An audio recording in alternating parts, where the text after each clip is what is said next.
Christopher Nolan is arguably one of the defining filmmakers of his generation, but The Prestige may be his most emotionally resonant and intimate work.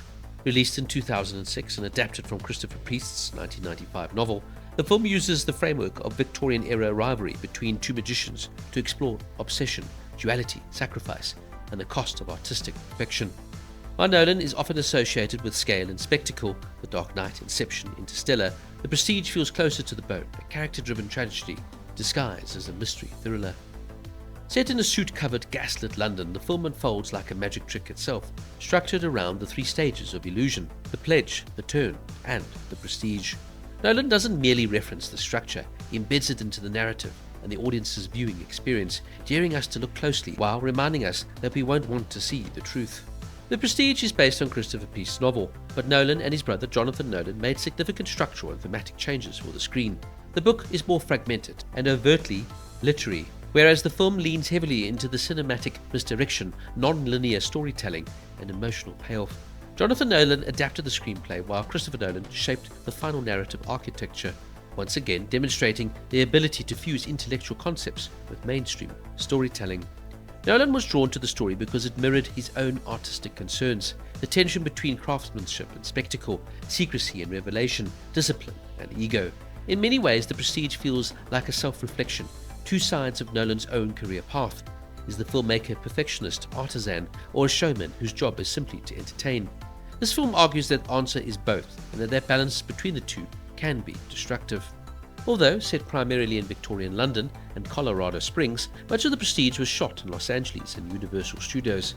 Nolan is meticulous about production design, and the film's grimy textures, dim lighting, and industrial backdrops reflect a world in the midst of a technological upheaval. This was the time when science and magic blurred together, when electricity itself felt like sorcery, making the era a perfect match for the film's themes.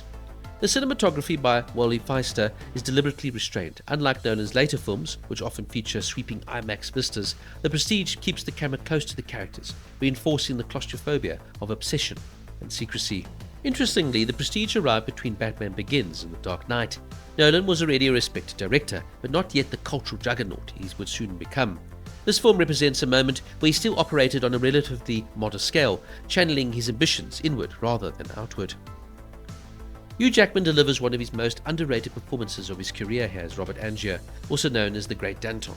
Angier is an aristocratic magician, a natural showman who understands spectacle but lacks the raw technical mastery of his rival.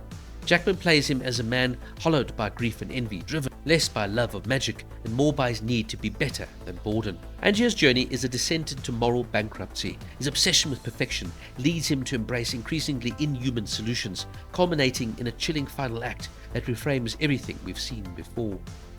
Christian Bale plays Alfred Borden and embodies the opposite philosophy. He's a working-class taciturn, emotionally distant but a true craftsman. Bale's performance is remarkable, not only for what it shows, but also for what it withholds. In retrospect, his subtle shifts in posture, voice, and temperament become astonishingly clear on repeat viewings. Borden's lack of showmanship masks a deeper truth. His devotion to the trick is absolute, even at the cost of personal happiness. Bale plays this duality with extraordinary discipline. Michael Caine's John Cutter is the film's moral anchor and narrative guide. As the engineer who works for both magicians, Cutter understands the mechanics of illusion better than anyone. Caine's long-standing collaboration with Nolan, even though this was only their second film together, once again pays off. This is truly an actor and director understanding each other. Caine delivers warmth, wisdom, and quiet regret in equal measure. Cutter's voiceover explaining the anatomy of a magic trick is not just exposition, it's a warning the audience repeatedly ignores. Scarlett Johansson takes on the challenging role here of Olivia, the assistant and spy caught between the two men. While her British accent is imperfect, her performance is emotionally grounded. Olivia becomes another casualty of the rivalry, drawn into a game where deception is the default language. Rebecca Hall gives a quietly devastating performance here as Sarah Borden. Her character's struggle with depression and emotional neglect is one of the film's most human elements. Sarah's confusion, loving a man who seems to change from day to day, becomes heartbreaking once the truth is revealed. Perhaps the film's most inspired casting choice is David Bowie as Nikola Tesla. Bowie brings an otherworldly presence to the role, perfectly capturing Tesla as a visionary genius misunderstood by his time. Casting a global rock icon as an overlooked inventor adds an extra layer of meta-commentary. Tesla represents the film's bridge between science and magic, and Bowie's performance lends the character both melancholy and mystique. Andy Serkis as Tesla's assistant Ali provides warmth and grounded humanity. Known primarily for his motion capture roles, Serkis proves once again his versatility, bringing sincerity and emotional clarity to a supporting part. At its core, The Prestige is about obsession, how the pursuit of perfection erases identity. Both Angier and Borden sacrifice everything: love, morality, and even selfhood. Their rivalry consumes them so completely that victory becomes meaningless. Duality runs through every aspect of the film: twins, doubles, doubles of doubles, public selves, and private truths. This mirrors Nolan's recurring fascination with the fractured identity, seen later in films like Inception and Dunkirk. Perhaps the film's most intriguing idea is the reflection of art on itself. Is greatness achieved through discipline and suffering, or through spectacle and illusion?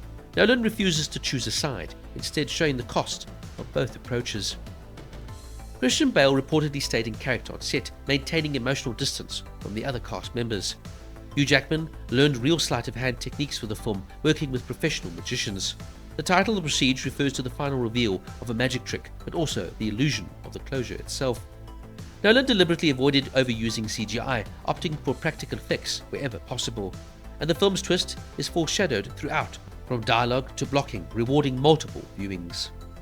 Now, The Prestige for me is one of Christopher Nolan's most personal and intimate films. While The Dark Knight remains his defining cultural achievement, this film feels like a confession, an exploration of what it means to create, to compete, and to destroy oneself in the pursuit of perfection. It is beautifully made, meticulously structured, and emotionally devastating. Each performance is layered, the production design immersive, and the narrative endlessly rewatchable. Unlike Nolan's later, more cosmic works, Prestige remains grounded in human obsession and tragedy. This is a film that improves with age, revealing new layers every time you revisit it. It doesn't just tell you about magic, it also performs it. The Prestige gets a 9 out of 10. A stunning piece of filmmaking and one of Nolan's finest achievements. And that is saying something. So what did you think of The Prestige? Let me know down in the comments, and don't forget to like and subscribe.